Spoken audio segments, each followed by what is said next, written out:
Hi there, and today I'm gonna start a new segment in the channel and I'm gonna talk about Power Apps.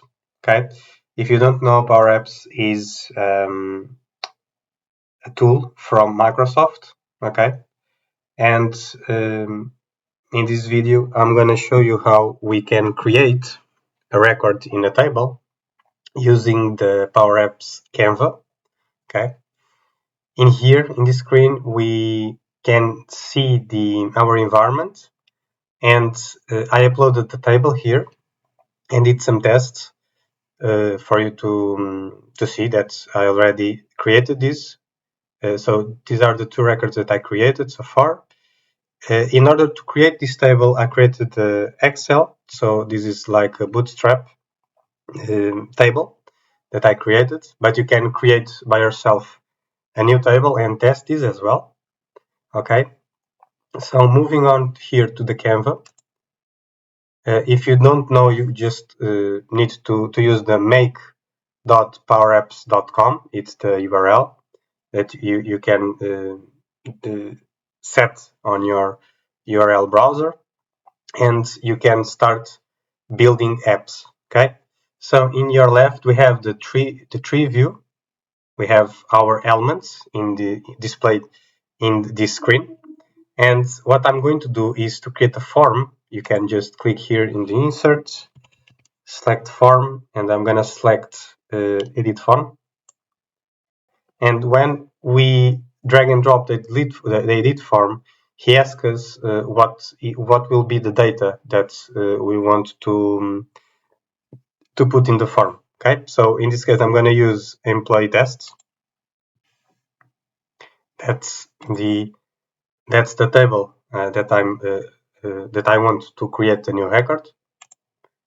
So he's creating it. So I'm just gonna drag and drop here. And right now, as we can see, we have our form, which by default, Microsoft creates form 1. This is the default name. And we can see the whole inputs and data that we will display if we publish this application and see in the browser itself. Okay, but in this case, I'm just going to use the first two, so employee name and city of residence. So I'm going to delete these, the rest of them. Okay, and if you go here on the right side, we have properties. So it means the element that we are on, we have his properties, and by default, Power Apps has these as 3 columns, and I want this to change this to 1. So we're going to have 1 input for each line, let's say it like this. And we can also change this to vertical or horizontal. It's up to you. But in my case, I'm going to use vertical. Okay. And we also have here, if it is the default mode, if it is edit, new, view, and so on. Okay. And when it is edit, we are editing a form. Okay. So we already have data. New, we don't have anything, and we need to create. And view, just view, and this cannot be editable. Okay. So also here we can see the table that we are using in display to the form. In this case is employee tests. And okay, so let's move on here into the advanced. We have also functions in order to if something fails, or when we do resets, or success when we submit the form, in order to set something. I don't know, maybe a message saying that the form was submitted, or something else. Also here in the default modes, I'm gonna change this instead of using as new. I'm gonna change this to new, from edit to new. Sorry, in order to create a new record. Okay, you can do it as well. And in order to create the record, we need also to use a button.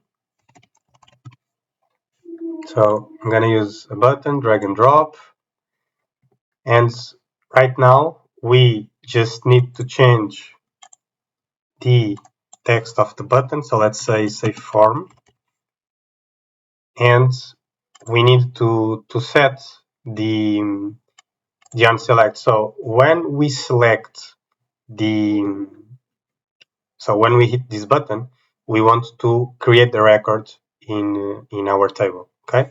So in order to do this, we need to change this and get the submit form function. And everything that we need to do is just to set the name of the form. In this case, is form 1. Okay. So we have this form 1. Okay. We just close, and that's it. Everything is done. We have no errors, and that's it. Okay. Another thing that I need to mention is in the Power Apps, the tree with elements are not in the correct order. As you see, you have button first and form 1 next, but in the display it's not correct, so it's the opposite. Okay. But that's the way that they build Power Apps. Okay. So, but we can change this in order just to help us to read the screen. We can just reorder this and send backwards, and now we have all aligned, and we have the hierarchical elements here. So we have first form 1 and next the button 1. Okay, so let's publish this. We just go here, publish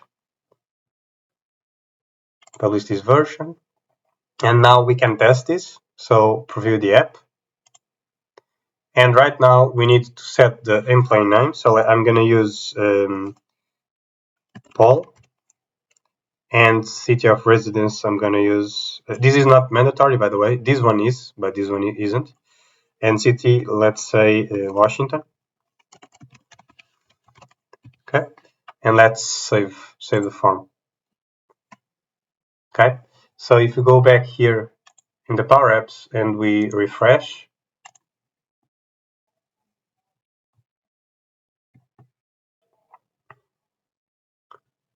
so he's getting the data from the table,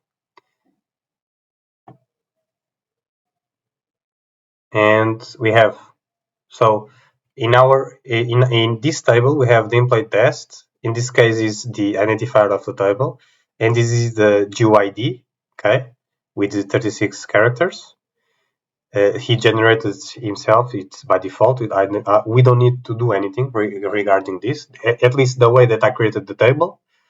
We have the employee name that we set on the form, and also the city of residence. Okay.